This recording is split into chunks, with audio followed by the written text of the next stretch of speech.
Well, this is going to be a fascinating one. Yeah, I'm looking forward to this one too. We're looking at the use of tasers by law enforcement in British Columbia. Yeah. And, you've given me a really interesting collection of reports, policies, and research on this. And It's a lot. it is a lot. I have to admit, just going through it, I was like, Wow. who knew there were so many acronyms involved in policing? Right? It's a whole new language. But thankfully, we have our expert here to help us break it all down and hopefully uncovers insights about how tasers have been used here in BC. I think it'll be a really interesting conversation. Yeah, I think so too. So to kind of set the stage, let's go back in time, a little bit back to 1998. Okay. That's when tasers were first introduced to the BC police force. Right. And the idea back then was to reserve them for Right. really, really extreme situations. The most high risk Yeah. situation. Like if there was a, Yeah. a barricaded individual or, somebody that... Hostage situations. Yeah. Active shooter. Exactly. So it was supposed to be this very limited use tool, kind of break glass in case of emergency. Right.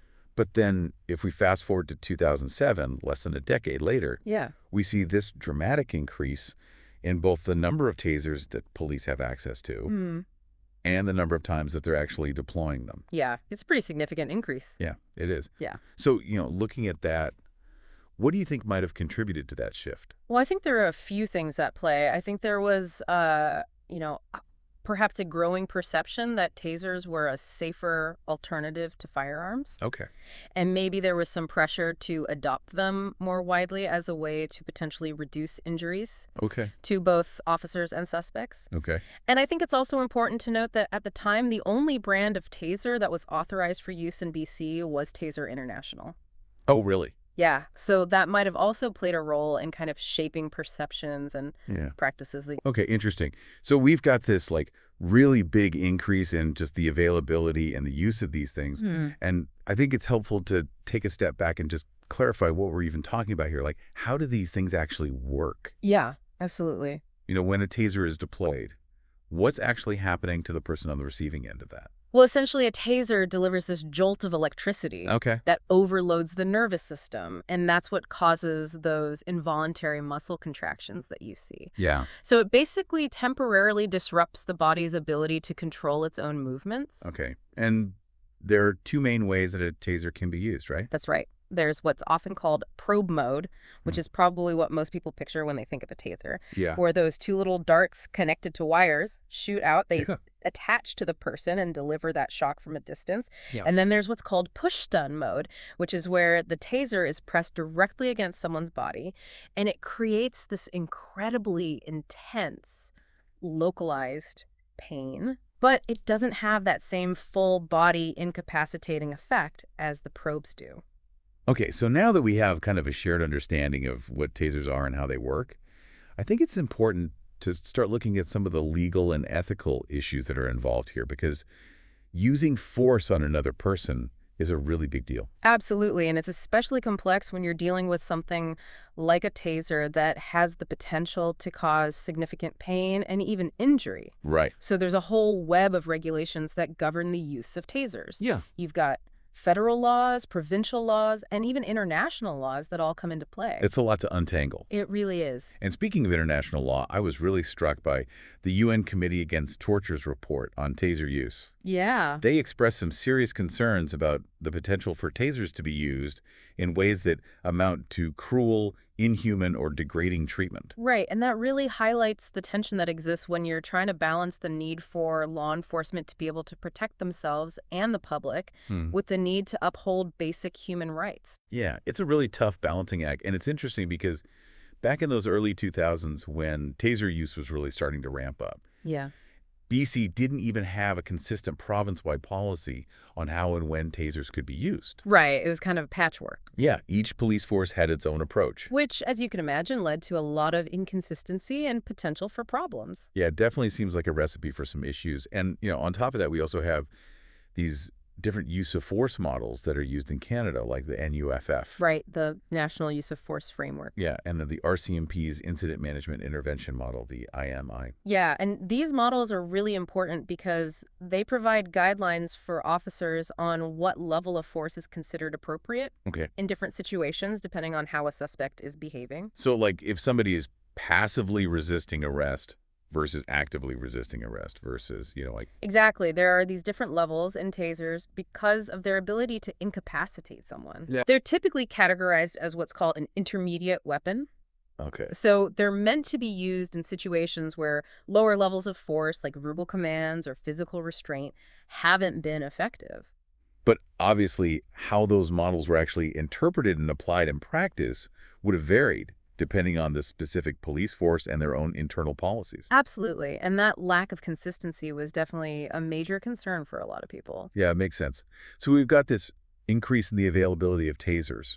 Right. We've got this kind of messy legal and ethical landscape, Mm-hmm. and we've got these different use of force models that are being interpreted in different ways. Yeah, And that kind of brings us to another really important piece of the puzzle, which is training. definitely. Like, you can't just hand someone a taser and be like, good luck. Right. You need proper training. Exactly. Yep. So what did taser training look like back then? Well, it was a bit of a mixed bag, to be honest. Now- Some of the training materials came directly from Taser International, which, as you might imagine, kind of focused on the benefits of using their product. Yeah. But there was also training provided by the Justice Institute's Police Academy. Okay. But the problem was that the length and the content of this training varied quite a bit from one agency to the next. So some officers might have received like a full day of intensive training, Right. while others might have only gotten like a couple of hours. Exactly. And that inconsistency was a major source of concern. Yeah, I can see how that would be a problem. And it wasn't just the amount of training that was an issue, right? There was also this question of what exactly were officers being trained on? Right. Like, were they given clear guidelines on when not to use a taser? Yeah, that's a key point because there are certain situations where using a taser can be really dangerous. Right. Like if you use it on a pregnant woman or someone who's near flammable materials Right. or someone who has a heart condition. Right. The consequences could be really serious. Yeah. So it seems like there's a lot of room for misinterpretation and misuse. Definitely. And that's where the Braidwood Commission comes in because they really dug deep into the data on taser use in BC to try to understand what was actually happening on the ground. Yeah, and that's where things start to get really interesting. Absolutely. We'll have to pick up that thread after the break, but just to recap, Yeah. we've got this really rapid increase in taser availability and use. We've got this complex and often confusing legal and ethical landscape. Right. And we've got these inconsistencies in training and guidelines. Yep. So all of this combined paints a pretty complicated picture. It does. And we'll dive deeper into that picture when we come back. Looking forward to it. Stay with us. All right, so we're back, and we're talking about the Braidwood Commission and their deep dive into the data surrounding taser use in British Columbia. Yeah, the commission did some really impressive work collecting information from different police departments across the province. So what did their investigation reveal? Like, were there any big surprises that came out of all that data? Well, one of the most striking findings was the sheer variation in how often different municipalities were deploying tasers. Oh, really? So it wasn't consistent across the board? Not at all. Yeah. Some departments were using tasers far more frequently than others. Like, you give me an example? Sure, if you look at Victoria, for instance, they reported over 600 incidents of taser use. Wow, over 600. During the period they studied. And what about like a smaller municipality? How did their numbers compare? Well, a place like Oak Bay had just a handful of deployments in the same time frame. That's a pretty big difference. It is, and it really raises questions about why there was such a discrepancy. Yeah, like what factors might have been influencing those decisions to deploy a taser? Right. Was it something about the types of calls they were responding to? Were there differences in training or policies? Those are things we need to consider. Okay, so location was definitely a factor. What else did the commission uncover when they were looking at the data? They didn't stop at just counting incidents. They actually dug into the specifics of how those tasers were being used, like how often they were deployed in probe mode versus push stun mode. Right. The average number of cycles used all of those kinds of details. I imagine they also looked at what happened after a taser was used. Were there any patterns in terms of injuries or the need for medical attention? They did, and that's where some real concerns start to emerge. Because it turns out that a significant number of individuals who were tased ended up needing some form of medical attention. Really? Even if the taser was used what we might consider appropriately? Even then, there was still a risk of injury. So it seems like even though a taser is often presented as this less lethal option compared to a firearm, Right. it's not without its risks. Absolutely. It's not a harmless tool. And that brings us to, I think, one of the most crucial parts of this entire conversation, which is the potential medical risks associated with taser use. Okay, let's get into that then. Sure. What are some of the biggest medical risks that have been linked to tasers? Well, first, it's important to acknowledge that there's not this clear-cut, irrefutable evidence directly linking tasers to death. Okay. But that doesn't mean they're safe. There's definitely a potential for serious medical complications, some of which could be life-threatening. So kind of like we don't always see the smoking gun, Yeah. but there's definitely smoke. Exactly. There's enough evidence to suggest that we need to be extremely cautious. Okay, so what are some of the specific concerns then? One of the primary concerns is the impact that tasers can have on the heart, Okay. especially when those probes are deployed across the chest. It has to do with the electrical signals that regulate the heart's rhythm. Right. And I remember reading something about the T-wave and some of the research. What's that all about? So the T wave represents a very specific point in the heart's electrical cycle. Okay. And if a taser delivers a shock during this vulnerable window, it can trigger something called ventricular fibrillation. And what exactly is ventricular fibrillation? It's basically where the heart, instead of beating regularly, just kind of quivers ineffectively. Okay. It can't pump blood properly, and that can obviously be very dangerous. So that's one potential risk. What other medical concerns are there? Aside from the heart rhythm issues, tasers have also been associated with an increased risk of myocardial infarction. And just to clarify, myocardial infarction means a heart attack, right? Yes, exactly.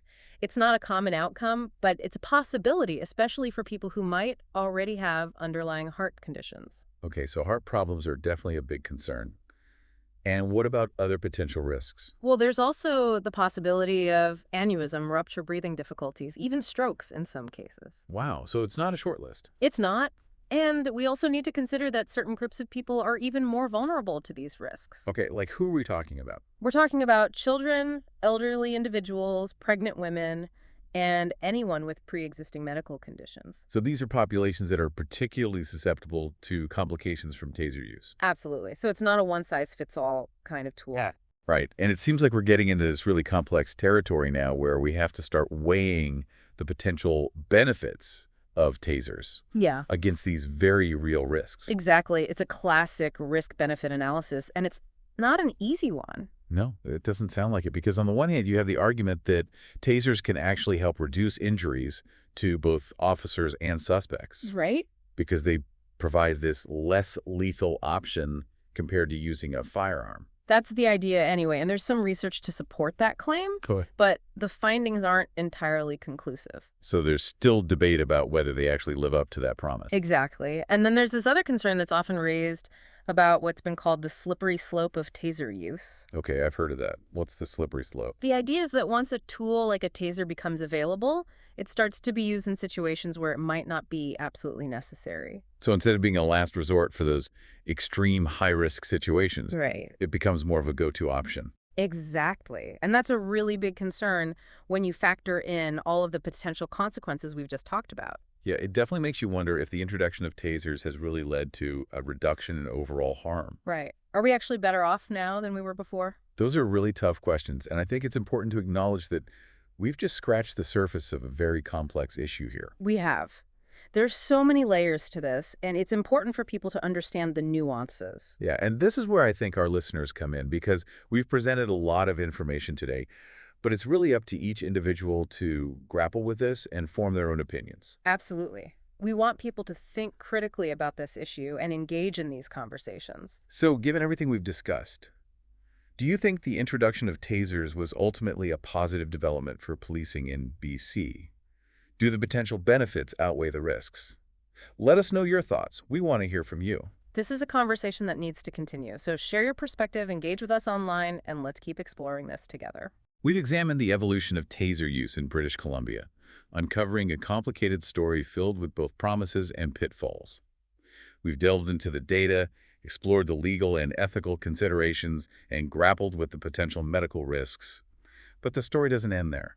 Looking back, it really does seem like the introduction of tasers was a double-edged sword. Yeah, in a way they were. They offered this new option, this less lethal alternative, in situations where before officers might have had to use their firearm. Right, and the idea was that maybe that would mean fewer injuries, fewer fatalities. Exactly, that was the hope. But as we've seen, The reality is a lot more complicated. There are these trade-offs, these unintended consequences. Yeah, and I think that's the really important takeaway here is that there are rarely easy answers when you're dealing with something as complex as the use of force by law enforcement. Right, like technology, especially when it comes to law enforcement and these life or death situations, it always comes with these trade-offs. Right. It's never as simple as we'd like it to be. No, it's not. Yeah. So what do we do then? Like, do we just throw our hands up and say, well, this is just too messy? Well, I think we can do a lot better than that. I think what this deep dive has shown us is the importance of transparency, accountability, and constantly evaluating how we're using tools like tasers. Yeah, like we can't just assume that because something is labeled as less lethal, that it's automatically the best option in every situation. Right. We have to keep asking those tough questions like when is force justified? What level of force is appropriate? And how do we make sure that we're protecting both public safety and the individual rights of the people involved? And I think that's something that everyone can advocate for, regardless of where they stand on the issue of tasers specifically. Absolutely. Huh. We all have a role to play in shaping the future of law enforcement and how these technologies are used. So what would you say are some of the most important things that we need to focus on moving forward? Well, I think one of the biggest things is data.